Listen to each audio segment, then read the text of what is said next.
chapitre 10. Léhi prédit que les Juifs seront emmenés en captivité par les Babyloniens. Il parle de la venue chez les Juifs d'un Messie, un Sauveur, un Rédempteur. Il parle aussi de la venue de celui qui baptisera l'agneau de Dieu. Il parle de la mort et de la résurrection du Messie. Il compare la dispersion et le rassemblement d'Israël à un olivier. Néphi parle du Fils de Dieu, du don du Saint-Esprit et de la nécessité d'être juste. Vers 645 vers J.C.1. Et maintenant, moi, Néphi, je poursuis en faisant sur ces plaques-ci le récit de mes actes et de mon règne et de mon ministère. C'est pourquoi, pour poursuivre mon récit, je dois parler quelque peu de mon père et aussi de mes frères. 2. Car voici, il arriva que lorsqu'il eut fini de dire les paroles de son songe et aussi de les exhorter à la plus grande diligence, mon père leur parla des Juifs. 3. Disant que lorsqu'ils auraient été détruits, à savoir cette grande ville de Jérusalem, et que beaucoup auraient été emmenés captifs à Babylone. Lorsque le Seigneur le jugerait bon, il reviendrait, oui, qu'il serait ramené de captivité. Et après avoir été ramené de captivité, ils posséderaient de nouveau le pays de leur héritage. 4. Oui, 600 ans après le moment où mon père quitta Jérusalem, le Seigneur Dieu susciterait un prophète parmi les Juifs, un Messie ou, en d'autres termes, un sauveur du monde. 5.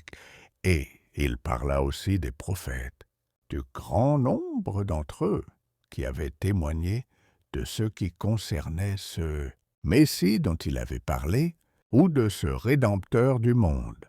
6.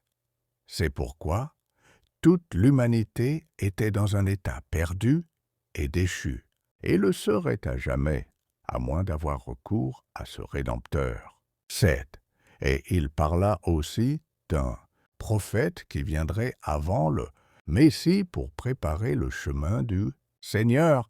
8. Oui, qu'il irait crier dans le désert, préparez le chemin du Seigneur et rendez droits ses sentiers, car au milieu de vous, il y a quelqu'un que vous ne connaissez pas, et il est plus puissant que moi, et je ne suis pas digne de délier la courroie de ses souliers. Et mon père parla beaucoup de cela. 9. Et mon père dit qu'il baptiserait à Bétabara, au-delà du Jourdain. Et il dit aussi qu'il baptiserait d'eau. Oui, qu'il baptiserait d'eau le Messie. 10.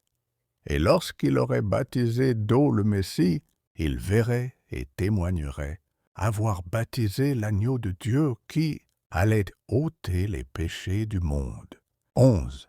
Et il arriva que lorsqu'il eut dit ces paroles, mon père parla à mes frères de l'Évangile qui serait prêché parmi les Juifs et aussi du fait que les Juifs dégénéreraient dans l'incrédulité et qu'ils tueraient le Messie qui viendrait, et lorsqu'il aurait été tué, il ressusciterait d'entre les morts et se manifesterait par le Saint-Esprit aux gentils. 12. Oui, effectivement, mon père parla beaucoup des gentils et aussi de la maison d'Israël, disant qu'on devait la comparer à un olivier dont les branches seraient rompues et dispersées sur toute la surface de la terre. 13. C'est pourquoi il fallait, dit-il, que nous fussions conduits d'un commun accord à la terre de promission pour accomplir la parole du Seigneur, que nous serions dispersés sur toute la surface de la terre. 14. Et lorsque la maison d'Israël aurait été dispersée, elle serait de nouveau rassemblée. En bref, lorsque les gentils auraient reçu la plénitude de l'Évangile, les branches naturelles de l'olivier ou les restes de la maison d'Israël seraient greffés ou parviendraient à la connaissance du vrai Messie, leur Seigneur et leur Rédempteur. 15. Et c'est dans ce genre de langage que mon père prophétisa et parla à mes frères, et dit aussi beaucoup d'autres choses que je n'écris pas dans ce livre, car j'ai écrit dans mon autre livre toutes celles qui m'étaient utiles. 16. Et toutes ces choses dont j'ai parlé se firent tandis que mon père demeurait sous une tente dans la vallée de Lemuel. 17. Et il arriva que lorsque moi, Néphi, j'eus entendu toutes les paroles de mon père sur les choses qu'il avait vues en vision, et aussi les choses qu'il dit par le pouvoir du Saint-Esprit, pouvoir qu'il reçut par la foi au Fils de Dieu.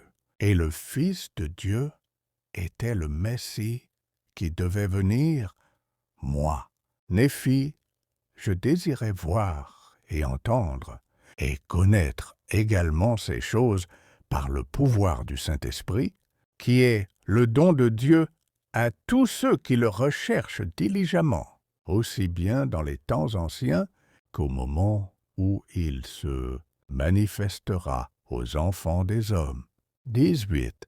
Car il est le même hier, aujourd'hui et à jamais. Et la voie est préparée pour tous les hommes depuis la fondation du monde, s'ils se repentent et viennent à lui. 19. Car celui qui cherche diligemment trouve, et les mystères de Dieu lui seront dévoilés par le pouvoir du Saint-Esprit, aussi bien en ces temps-ci que dans les temps anciens, et aussi bien dans les temps anciens que dans les temps à venir. C'est pourquoi le chemin du Seigneur est une même ronde éternelle. 20. C'est pourquoi souviens-toi, ô homme, que pour toutes tes actions, tu seras mis en jugement. 21. C'est pourquoi, si vous avez cherché à faire le mal au jour de votre épreuve, vous vous trouverez impurs devant le siège du jugement de Dieu, et rien d'impur ne peut demeurer auprès de Dieu. C'est pourquoi vous serez rejetés à jamais. 22.